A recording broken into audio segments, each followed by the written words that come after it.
children, welcome to English class. Today we are going to see the supplementary reader Gulliver's Travels. In this session we are going to see the summary of Gulliver's Travels. Gulliver was from Nottingham in England.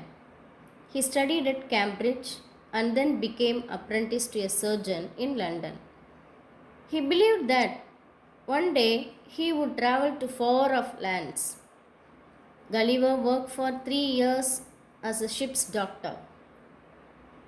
While he was going on a long voyage, when they started, it was going smoothly. But suddenly the ship got caught in a violent storm.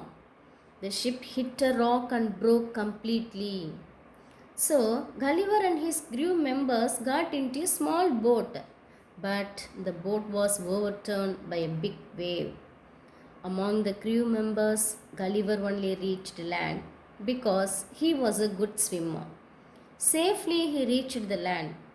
The coast was different. He looked for some people or house, but nobody was there. Due to hunger and tiredness, he fell into a deep sleep. When he woke up, he was lying on his back. He tried to get up. He could not get up because he was tied with strings and fixed on the ground.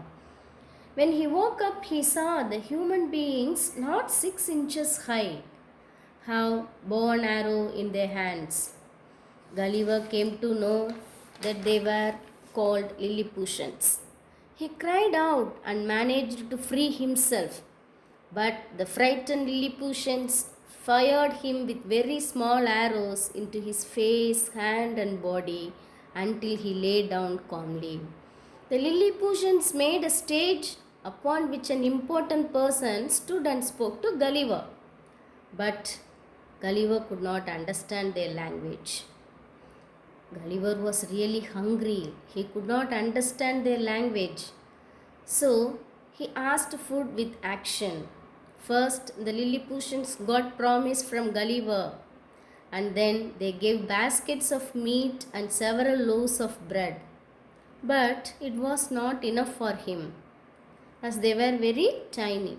Again they gave him 2 barrels of drink, as the barrels were smaller than the glass. Gulliver decided to crush them, but he did not want to be pricked with arrows again. So he promised to behave good. The drink had a sleeping draught in it, so he slept immediately.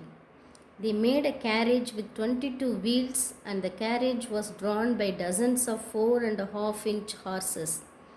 Then they pulled him to the city. 100,000 Lilliputians had come to see Gulliver, because till then they did not see such a gigantic person. They were all very small, so they came to see Gulliver. It looked like a carnival. Finally, they took him to the emperor's palace. They placed Gulliver in an old disused temple, but they tied his legs with iron chain and he could move only a little bit.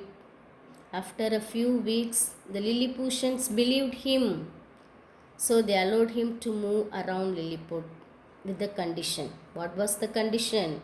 He would not harm them and he would help them in whatever way he could. Gulliver agreed to those conditions, so he was freed.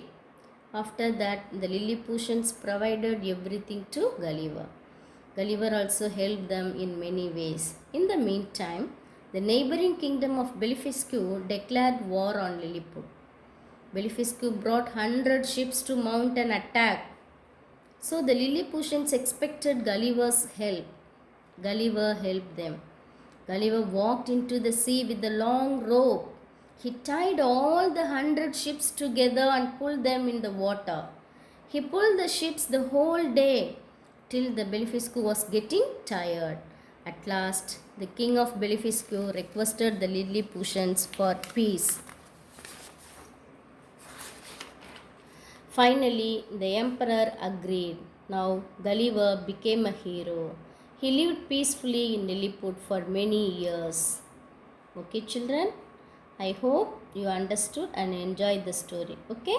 Thank you, children.